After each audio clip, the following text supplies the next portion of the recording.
Okay, so let's talk about your AR-15 barrel. Um, AR-15 barrels and barrel technology. That's what I'm going to call this. I am going to upgrade both of the guns that I have barrel-wise, and this is what I've decided that I'm going to do eventually, and I figured I should make a video on this because the reasoning as to why is contrary to normal opinion. So, let me explain something. In yesteryears past, we do a chrome molybdenum barrel that has been chrome lined and cold hammer forged for barrel longevity in extended firefights. That barrel, will go 25 or 30,000 rounds before it loses accuracy. Something like that. It loses accuracy to the point that we can't use it anymore. And it handles heat better. So, like, this is the goal, is to handle heat better and to have our barrel wear, last longer, basically. And that's why the cold hammer forging, and that's why the chrome lining. So, let's talk now about the future. It's nitriding. Basically, nitriding is a process of salt baths that heat and salt baths that chemically alter the steel and change it fundamentally. It's a surface treatment, but it also kind of affects the whole barrel. If you'd like to see an example of what this does to metal, you can find a video by Googling Inconel gas tube test. It's a video where someone takes a fucking oxyacetylene torch to a regular gas tube, a melanite gas tube, and an Inconel gas tube. And Inconel, I don't know. You could fucking debate on that shit all you want, but like the thing I want you to pay attention to is he cuts through the regular stainless steel gas tube with a fucking oxyacetylene torch like it's not there. The melanite gas tube, he holds that torch on it for fucking a long time. Like at least 15 or 20 seconds compared to the 1 or 2 seconds of the stainless steel. What does this tell us about melanite? Well, this is some tough shit for one thing. Like, this one thing you should get is melanite and nitrocarburization and nitride. All of that's the same shit. It's all, melanite and tinifer are trade names for these processes. So basically, we're making rifle barrels like we make Glock slides back in the day. So, who does this new barrel technology? Well, I'm going to buy a barrel from Ballistic Advantage. We'll get to why in a minute. And the other barrel I'm going to get is a Faxon. And the Faxon I'm going to get is a gunner profile barrel with an A-frame front sight pinned into it. I'm going to get that eventually to replace the barrel on Loki. That's going to be way down the road, though, because, like, in reality, that gun really doesn't need it. However, Moon Tiger here needs a new barrel. So that brings us to Ballistic Advantage. The thing I like about Ballistic Advantage is they offer a barrel, gas block, and gas tube that are all melanited, and you can buy them all together. And it's just going to be, it's a upgrade for this rifle. So by having your rifle barrel, gas block, and gas tube all nitrided, they're all going to be like that gas tube. They're made to handle more heat now.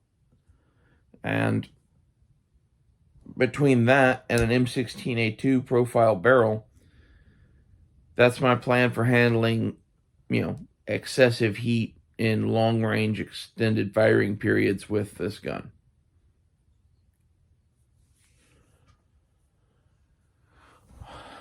And I kind of figure that this is what most of y'all are wanting, right? Like, the barrel in Loki isn't made for extended firing. It's just using the new technology to make a smaller, thinner, lighter barrel on a fucking home defense carbine.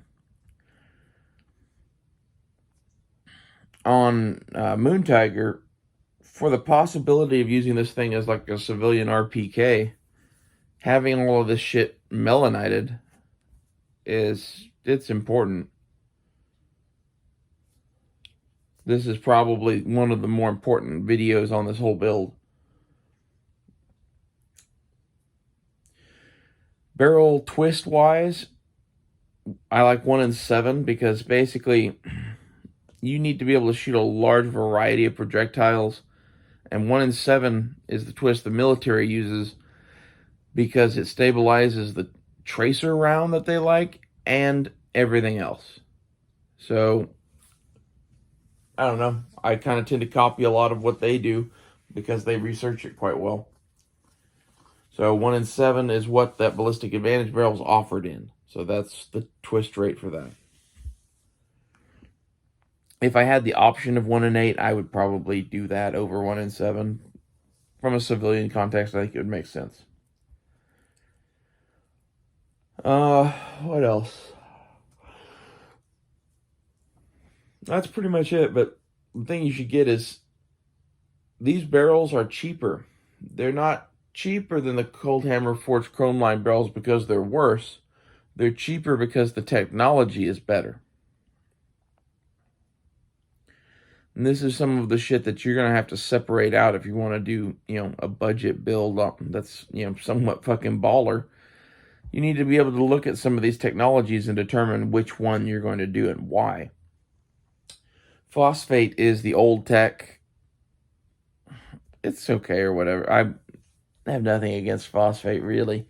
But it's not the new hotness that this shit is. And after seeing that gas tube test, yeah, this shit's real. I almost want to fucking test some fucking barrels out now. But, like, I'd hate to, like, buy, $300 worth of barrels just to fucking go do heat testing in a garage with them.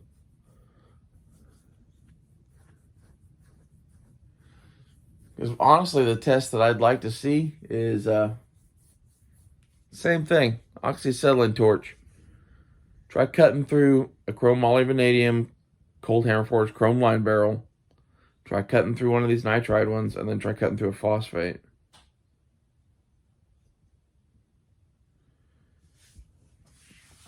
I think it's one of those things that right there would fucking sell some barrels. Seeing the gas tube test affects me because I'm a blacksmith at my heart, and that's some blacksmith shit he did right there to determine which one was best. Let's light it on fire and see which one lasts longer. Pretty good test, really, if you think about it.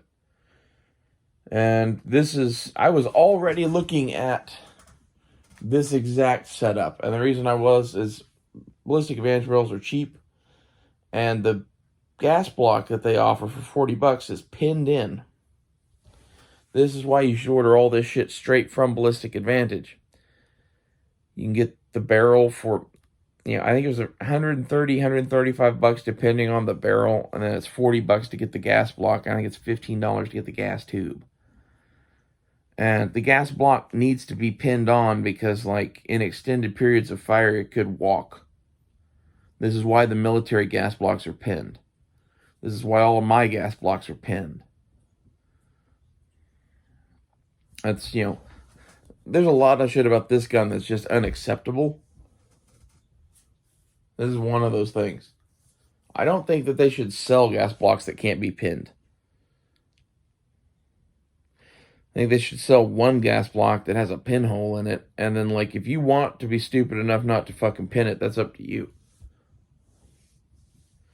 Like, I was watching Nothing Fancy the other day, and he was talking about how Saber Defense didn't peen his fucking castle nut on, and he liked it that way because he could just take it on and off. Sorry, Uncle Nuttin, but you're just wrong. That castle nut should be staked on because it tends to just fucking rattle off of there. And like, it's not when you're on your best behavior on your square range that it goes rattling off of there. It's fucking in the middle of nowhere.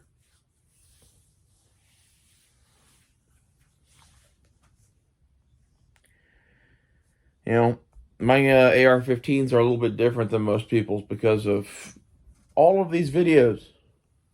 I hope you guys are seeing the amount of, like, going back and forth and thought and decision, and, like, I'm sitting here kind of watching YouTube determining what to do on this gun because, like,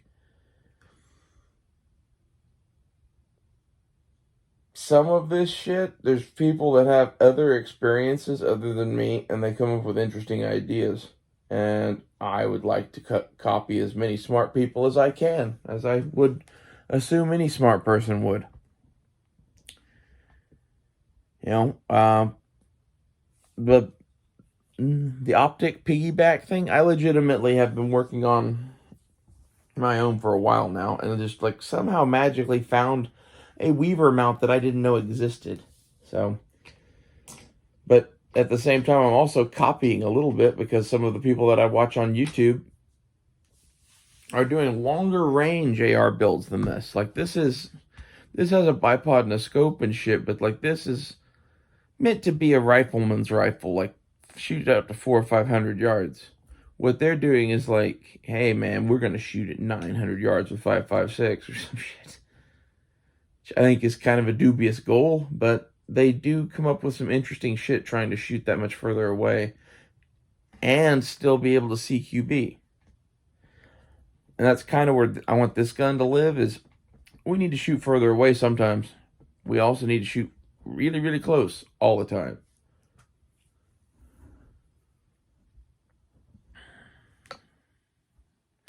And barrel lengthwise, I've been doing videos on that for forever now. Basically, you should get the longest barrel that you can possibly carry. And my reasoning for that is we don't know who we're fighting, and this is a war rig. This is not a home defense blaster or whatever. This isn't, you know, made to do CQB inside of structures necessarily. This is a long-range precision gun. It's meant to be used in open field. It's, you know, a 20-inch barrel, I think, that's what it should have for the M16 of it. An 18-inch barrel is what most SPRs have. I think that would be perfectly fine. I don't know. I think it's the reason that they have 18-inch barrels on SPRs is because they knew they were going to suppress them. And if you're going to suppress it, shortening up the barrel a little bit makes sense because your suppressor is going to be long as shit. Okay? We've already established that this gun is going to be a certain size and it's going to be big. It's not going to have no fucking suppressor on the end of it. So, I don't know. If I was going to do the whip machine and tool sound moderator thing, I would probably do the heavy 18-inch barrel to go with that thing. But I don't think that thing is all it's cracked up to be, really. Like, it would help with noise and shit, but I saw a night test on that thing that it has a flash on it like you wouldn't believe. So, like, that kind of kills it. Like, the moderator from Vietnam killed flash. And, you know, maybe that's because they added a fucking flash hider thing to the end of the moderator, but I don't know. As such, my muzzle device is going to be an M16A2 birdcage, always. This is, you know, why are we doing a 20-inch barrel? Because that's going to be our muzzle device, basically. And that's short and small and whatever, and we can take the extra fucking barrel length. And it does nothing but good things for us. I will say that there is a 17.7 Hansen profile barrel from Ballistic Advantage that is pretty much the new hotness technology-wise. That's what I should get for this gun. I go back and forth about that.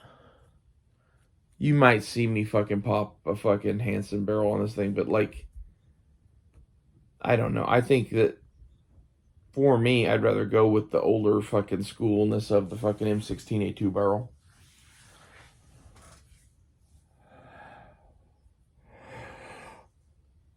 The cool thing about the Hansen is basically that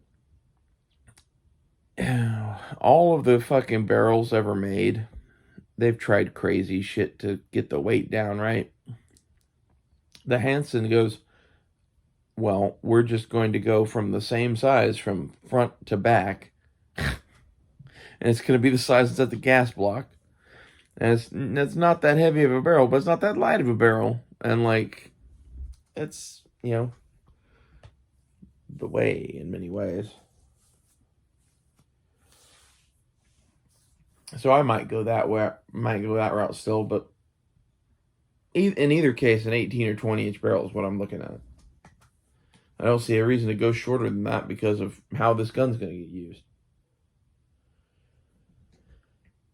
On my home defense blaster, I'm going to go with a 16-inch mid-length. That's what I have right now, and it'll make things easy to drop that in or whatever. I've considered going to 20 on it as well, but to be honest, we have one 20-inch gun.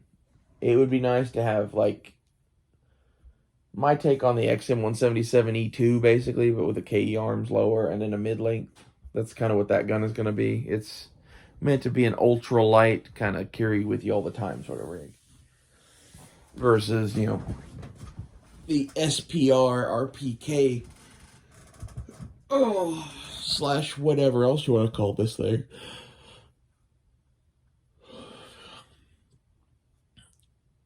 They're kind of two significantly different levels of fight.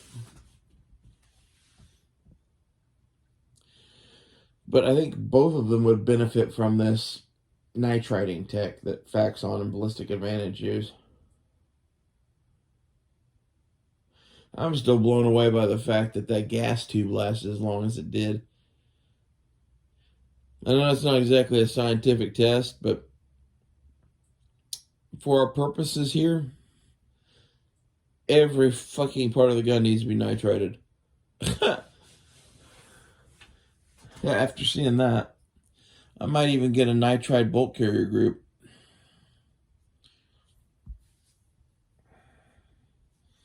Ballistic Advantage sells that shit too. It's like $125. I don't know.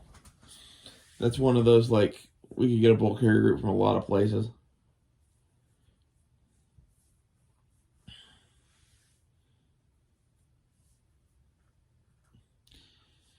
I am basically making a big commercial for Ballistic Advantage, so maybe I should reach out and see if they'll just give me a barrel. I hate to go begging for shit, and like, I would hate to seem non-impartial, but also, basically, I'm going to buy that barrel and use it regardless. So it better be good. And if it's not good, I'm probably going to go talk to Ballistic Advantage. So, me getting it from them for free wouldn't change that. And it wouldn't change me talking shit about them either, because like, if it doesn't work, I'm going to have to go figure out something else. I don't know. I'll probably just buy one. It's not that much money. It's $130 for the barrel, $40 to get the gas tube pinned on, and it's one fee. $40 buys you the gas block and pins it on, and that right there, that's a hell of a value. It really is. And the gas tube's $15, and that's gas tube prices. In years past, I would have been someone that told you to always get a stainless gas tube because basically there's no reason to fucking do better. And that is true until you start, building a fucking RPK. Then it starts getting to be like, oh, well, you know, if you're going to want a gun that shoots longer, you might want to fucking put a better gas tube in it, I guess.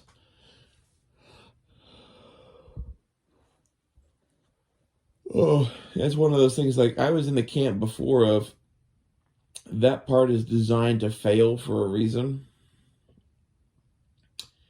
And it is. And in Vietnam, they designed it to fail for a reason, and that reason pretty much isn't valid anymore. And the reason was that they wanted the fucking gas tube to save people's barrels and shit. And like from a military context, this makes a lot of sense because you don't want your dude shooting up all the fucking gun until it's like toast. Right? You'd rather his gun break and he have to go grab another gun out of the pile because that's how he's going to treat it. It's not how you're going to treat your gun. And in fact, this is where, you know, you could be in a situation where you dump your full combat loadout. Which gas tube would you rather have? The one that could pop on you or the one that doesn't pop? Which barrel would you rather have? In years past, I would have always said the chrome vanadium cold hammer forged barrel.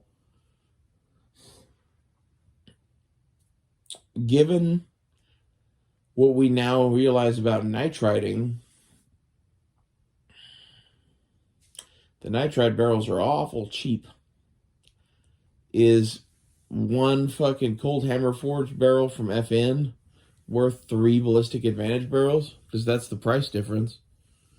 It's, you know, $131 or something like that for the ballistic advantage barrel I want versus 300 and something for the FN one from Palmetto State Armory.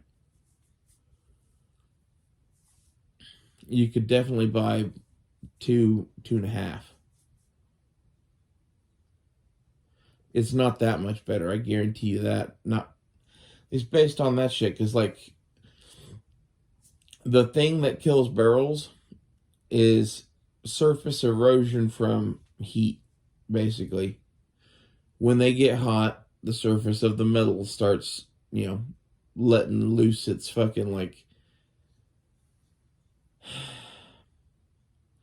If you get a piece of metal hot and run fucking fast pieces of copper past it, it abrades the steel eventually and deforms it and fucking stretches out your barrel to the point that it doesn't fucking do the things that you want it to do anymore. And if you do that long enough, it'll fucking like burst and shit.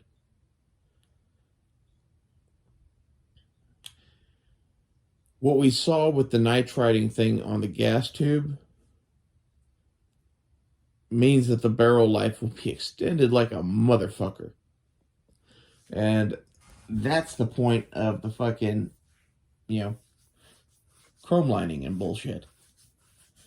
Also, nitride is pretty much rust resistant to, you know, you'll look at a Glock slide. Have you ever seen a rusty Glock slide?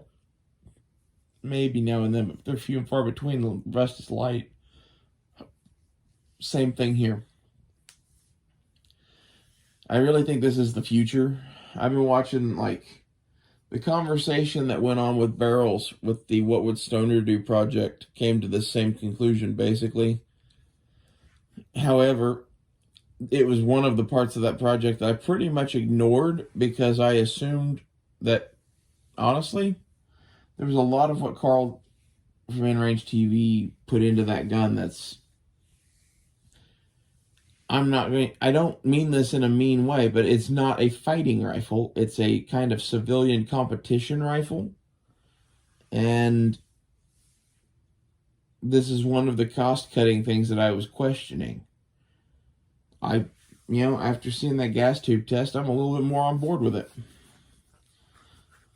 You know, I've already been doing this shit in my own builds, but it was for cost. It wasn't because I thought it was the better barrel. Now I think this shit's the better barrel. So, figured I'd let you guys know. Nitride gang gang. See you guys later.